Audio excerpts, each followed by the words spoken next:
নমস্কার, দেখছেন কলকাতা টিভি, সঙ্গে রয়েছে আমি স্বর্ণালী। শুরু করছি আরো বারোর শুরুতেই যে গুরুত্বপূর্ণ খবরের দিকে নজর রাখবো। ইসরোর মহাকাশযানে চেপে মহাকাশে পারি মার্কিন স্যাটেলাইট ব্লক 2 ব্লুবার্ড, অত্যাধুনিক কমিউনিকেশন স্যাটেলাইট। ইসরো নাসার যৌথ উদ্যোগে এই উৎক্ষেপণ নতুন যুগের সূচনা করবে বলেই মনে করা হচ্ছে এবং মৃত অর্থনীতির দেশের হাত ধরেই মহাকাশে পারি এই মার্কিন স্যাটেলাইটের। ইতিমধ্যেই আপনারা জানেন যে আমরা দেখেছি মার্কিন প্রেসিডেন্ট ডোনাল্ড ট্রাম্প ভারতকে মৃত অর্থনীতি বলে উল্লেখ করেছিলেন এবং তার পরবর্তীতেই এই ঘটনা যথেষ্টই তাৎপর্যপূর্ণ বলেই মনে করা হচ্ছে। আমরা কথা বলবো এই নিয়ে। আমাদের সঙ্গে সরাসরি নিউজ রুম থেকে রয়েছেন আমাদের প্রতিনিধি দুর্গাদাস বন্দ্যোপাধ্যায়। দুর্গাদা, অবশ্যই এই বিষয়টি যথেষ্টই তাৎপর্যপূর্ণ বলেই মনে করা হচ্ছে যে যেহেতু আমরা দেখেছি সম্প্রতি ডোনাল্ড ট্রাম্প মৃত অর্থনীতি বলে আমাদের দেশ অর্থাৎ ভারতকে উল্লেখ করেছিলেন এবং একেবারে তার হাত ধরেই মহাকাশে পারি মার্কিন স্যাটেলাইটের, কতটা সিগনিফিকেন্ট?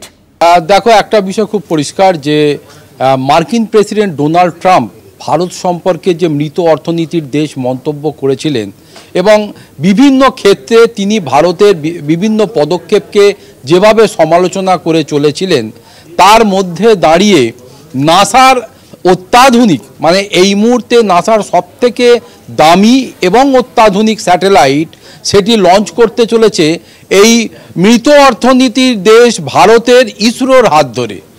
এটা শুধু ভারতের ক্ষেত্রে নয়, সারা পৃথিবীর কাছেই একটা বড় মেসেজ গেল যে ডোনাল্ড ট্রাম্প যে কথা বলেছিলেন সেই কথাটা যে সত্য নয় এবং ভারত যে মৃত অর্থনীতির দেশ নয়, প্রযুক্তিগত দিক থেকে শুরু করে এই মুহূর্তে বিশ্বের তৃতীয় বৃহত্তম অর্থনীতির দেশ হিসাবে সে যে মাথা তুলেছে, এটা সেটাকেই প্রমাণ করে।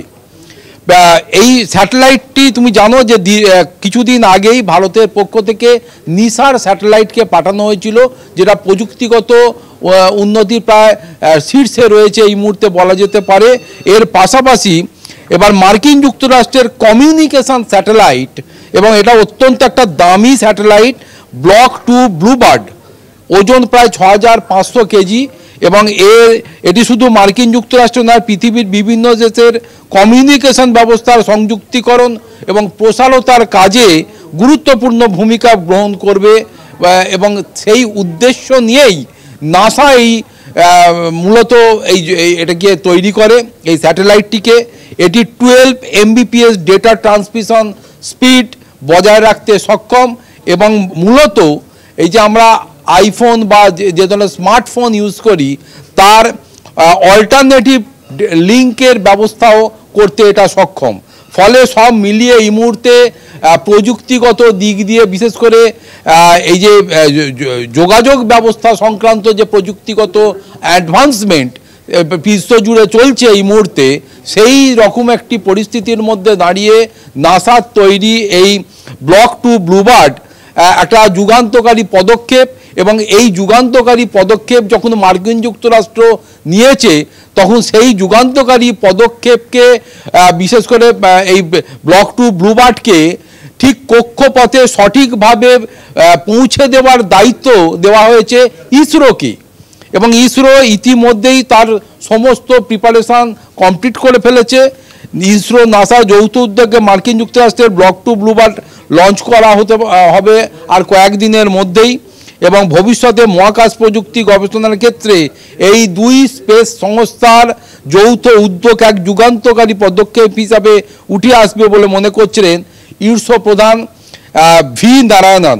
তিনি সম্প্রতি চেন্নাইয়ের এক কনভোকেশনে এটা বলেছেন যে 1963 সালে আমেরিকা একটা ছোট রকেট ভারতকে উপহার দিয়েছিল এবং স্পেস প্রোগ্রামের বিষয়ে তারা একটা হাসির খোরাক করে তুলেছিল ভারতকে, কিন্তু 2025 সালে ভারতের স্পেস লঞ্চারে করেই সেই নাসার তৈরি অত্যাধুনিক স্যাটেলাইট সেটা মহাকাশে পাড়ি দিতে চলেছে। অতএব এটি শুধু দুই দেশের মহাকাশ প্রযুক্তিগত বিষয়ের যৌথ উদ্যোগ সমন্বয় নয়, পৃথিবীর তাবর দেশগুলির মধ্যে ভারত প্রযুক্তিগত উন্নতির একটা মাইলস্টোনও বটে, এটা কিন্তু প্রমাণিত হয়েছে। তার থেকেও বড় কথা, মার্কিন যুক্তরাষ্ট্রের প্রেসিডেন্ট ডোনাল্ড ট্রাম্প তিনি ভারতকে মৃত অর্থনীতির দেশ বলে উল্লেখ করেছিলেন বা করে চলেছেন। সেই সময়কালে দাঁড়িয়ে মার্কিন যুক্তরাষ্ট্রেরই সবথেকে দামি এবং প্রযুক্তিগত অত্যাধুনিক শীর্ষে থাকা স্যাটেলাইট ভারতের হাত ধরে মহাকাশে পাড়ি দেওয়ার ঘটনা প্রমাণ করে 2025 সালের ভারত মাথা তুলে দাঁড়াতে জানে, মাথা নত করতে জানে না। একেবারেই ধন্যবাদ তোমায়। আমরা কথা বলছিলাম, আমাদের সঙ্গে সরাসরি ছিলেন প্রতিনিধি দুর্গাদাস বন্দ্যোপাধ্যায়।